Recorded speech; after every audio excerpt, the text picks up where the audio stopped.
Assalamu alaikum. I was busy while I was watching this match, literally all around, but I kind of watched it to the point where I kind of got the gist of it. As soon as I saw the lineup, I just already knew. The match finished, and you know what I said to myself? I said, you know what? I'm a little hungry. So I decided to eat. I finished my plate, and I said, let me just check up my phone. I checked it up. I checked my phone. I was scrolling on Instagram, and then I got reminded Real Madrid won and Manchester City 2. And to be honest, so I would be more upset if this result was against a team like Celta Vigo, right? Like I was really upset when I watched and reviewed that game. But to be fair, it's Manchester City, right? And yes, I did expect us to win. And yes, I wanted us to win. I didn't expect us to win, but I did want us to win. I was hoping for us to win. But at the same time, like even if we're at our best, I still expected us to lose or either draw against Manchester City. But the thing that just shocks me the most is the way the decisions are made in this game and how inconsistent we are. And I'm not just talking about results. I'm not talking about that. I'm talking about when it comes to performance in general, the way we line up our squad, the way Xabi Alonso decides to change up his tactics. Like we don't have a set, what do you call it? I guess I would say identity, right? I've been saying this before, but I'll say it again. We don't have a set identity in the team that is a proper structure. Like I said this before. When we watch matches, right? There's not a single time where like I watch a lineup or I watch like a decision that Xabi Alonso made, and I'm like, okay, all right, this is our expected lineup. This is our expected tactics. This is how we play. Blah, blah, blah, whatever. I said that even with Barcelona, right? They have an identity. We know who the starters are.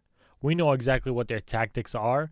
We know when they play the specific formation, what we're going to expect. Nothing really changes. And it doesn't have to change because you know why? They still get the results that they want. They have not won every single game. There's performances where they concede goals, but they still get the result that they wanted. Look back in 2023-24 season for Real Madrid. We didn't perform the best. We didn't dominate opponents. We won, and that's the results that we wanted. And this is very similar to how Barcelona is doing. But there's performances and there's games where Barcelona does dominate, and that is what matters the most. However, this season, we struggle. We don't get the results that we want. We play good. We don't get the dominant response or dominant results that we wanted, right? That we fought for. And in this specific game against Manchester City, we did good. We deserved that win. We did very good. But it's just stupid mistakes that we cannot fix is what leads us to concede goals and lose games. This was a game that we needed to win. We are now at risk of dropping from the top 8.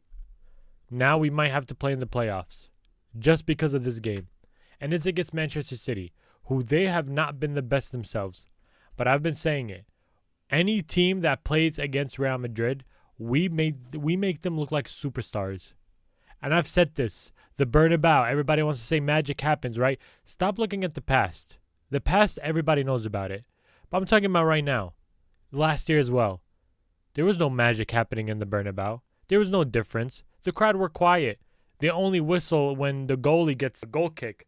Or they only whistle when there's about to be a free kick or when a player from Manchester City falls to the ground. But there's no consistent booing. There's no consistent whistling. There's no consistent pressure from the crowd. The Bernabéu is not the same, if I have to be honest. I have not witnessed the Bernabéu in like so long, but I could tell and understand when people say there's just a different aura, there's just different energy, there's just a different air playing at the Bernabéu. But the fact is that I don't sense that anymore. And the past 8 games, we only won 2 games, could vouch for me. Because we've played at home, we played away, and it's like we don't even have a home advantage. We don't. We got humiliated even last weekend. Horrible. The Bernabéu is not the same as it used to be. And I don't know what it is. Because you go look at other stadiums and you can see how loud they are, how loud the whistles are, or how consistent they are. There's no a moment where they're quiet. And when we enter their house, the crowds are not quiet. They're not quiet. But when it's us at the Bernabéu, we get this energy in the first 10 minutes, the last 10 minutes. And maybe if we score a goal, there's going to be a little cheering, a little anthem going on. But that's about it. There's no energy. There's no like pressure for the away team to feel it. And I don't know. I don't know. I just felt like this game, honestly, it was not. It was supposed to go to us. It was supposed to go to us. But like I've been saying, set pieces. We don't know how to defend them. The set pieces, the crosses, the corners. Literally, when they took that corner, I was watching it with my friend, and I said, "This is bad. We do not know how to defend corners." And what do we know? They score. Another cross was coming in. Rodrygo decided to hold on to Haaland. If I have to be honest, it looked like Haaland was falling to the ground, but it could have went either way. Rodrygo fouled Haaland, penalty. And that is the only way Manchester won against us. But for us, with all the chances that we had, we couldn't finish. We couldn't find the right pass. We couldn't even give them the good pressure, that intensity that I was talking about last match review, the Barcelona game. We couldn't do it this game. And it's really embarrassing at this moment. And people want to say that this was Xabi Alonso's last game. Good, because we don't deserve Xabi Alonso. Yes, there's some decisions that he makes that are not accurate. But the players themselves just have to listen to the manager. And if they do exactly what he says and what he does, then the problem is going to shine itself. A good example I'll give you. Manchester United, where Eric Ten Hag was saying the problem was Cristiano Ronaldo. What happened after Cristiano Ronaldo left? The problem was still there. And people started to realize years later that it was not Ronaldo who was the problem. So we can't say that it's Xabi Alonso the problem. The players can't say he's the problem when they're not looking at themselves. Because the way they defended, the way they pressed, the way they were playing, it's like the team don't know how to play for each other. They don't know how to play for each other. There's no chemistry. And part of that I could blame Xabi Alonso for, because there's not a consistent starting lineup. In the beginning of the season, we saw Macedoino. He was starting, right, at the right wing position. He's back, but he's still not even starting. We saw Endrick sitting on the bench for a while. And honestly, I felt like it was a perfect opportunity to have our front to be Brazilians. Because that is what they do in Brazil. You guys see the results in Brazil. When Endrick plays with people he's familiar with, especially since he's young, I feel like that's going to boost his confidence. He had chances coming in. He had better chances than Gonzalo. And I'll be surprised if Endrick's rating is lower than Gonzalo's, because Endrick did more compared to Gonzalo. Gonzalo has not been there for us ever since the Club World Cup. He has not been there. So I don't know what Xabi, that's what I'm saying when I go back to the Xabi Alonso's point of his decision making. But the fact still remains. We cannot trust our instinct because, like I said, we're filled with ego now. We have players walking around, not even pressing. When Manchester City are the ones pressing, when they don't even press themselves, but they look like they were pressing more than us. And it is true. And there's moments where we press, but I feel like we're pressing for show. We're not pressing to like press tactically. It looks like we're just pressing for show, just so they could feed us, the fans, the satisfaction. Like, oh, okay, I pressed, I did my role. No, that's not how it works. Especially when Real Madrid plays. This is what I hate the most. And I'm just going to speak for my club. I don't want to speak for anybody else. When we lose the ball, stop staying on the ground and get up. This happened to Rodrygo, Vinny, Bellingham. Bellingham, by the way, has been doing his role. He provided a crazy assist, which is beautiful. Rodrygo, congratulations to him, by the way. He snapped his, goalless streak, and he finally scored a goal where it mattered the most. But here again, I'll go back to Xabi Alonso. Why did he bring him back to the left wing? At that second half, I don't know if you guys noticed, Rodrygo was playing on the left. I don't know if he made two strikers and put Vinny and Gonzalo on the top, and then Rodrygo went to the left, but that clearly did not work. Because when you have two left wingers playing on left wing, that's not going to work. Rodrygo plays good on the right. He plays good on the right, not the best, but he plays good on the right. He scored from the right. Xabi Alonso contradicting himself, saying he wants Rodrygo to play on left wing. He still played him in the right wing. I don't get it. I really don't get it. I don't know what's going on. Xabi Alonso, yes, he's been inconsistent. But when I say we don't deserve him, I say we don't deserve the way he manages the team. The way he puts us tactically, I think he has a good tactic. But I think it doesn't fit players like us. A system like us, I don't think it fits us. And it's not Xabi Alonso's fault. It's the players' fault. Because if they're going to not do what he's telling them to do, how can that fall on Xabi Alonso? You guys saw in the beginning of the season, you guys could see the tactic working against Barcelona. That was the last time I seen his tactics work. It was against Barcelona. Ever since then, I swear to you, I'm not lying. it reminds me of Ancelotti ball. I don't see Xabi Alonso ball anymore. So if this was Xabi Alonso's last game, I appreciate his time here, and honestly, I might miss him because I don't think it's fair for us to sack him now. I don't think it is. There's other content creators who think that it's not the manager's fault. There's some things that he does wrong, yes, but at the same time, we got to look at the main issue, and we have to look at the players. Really quick, I just wanted to go over this. So, obviously, their best player was their left back, honestly. He was amazing. He was stopping us defensively. He scored as well. So, he scored, by the way, like it was just, Courtois could have caught that, but it's whatever. I agree with every single rating here. Vinicius, honestly, his downfall got to be studied. I don't know what's going on with Vinicius Jr. He hasn't scored a goal in like a minute. He hasn't scored in so long. I don't know why he still gets subbed on. Honestly, I don't know why he even started over Endrick. I think Endrick deserves to start. Rodrygo and Bellingham were our best players this game. And honestly, Rodrygo, his rating went down because he started playing over here on the left. And honestly, I'm not a fan of that.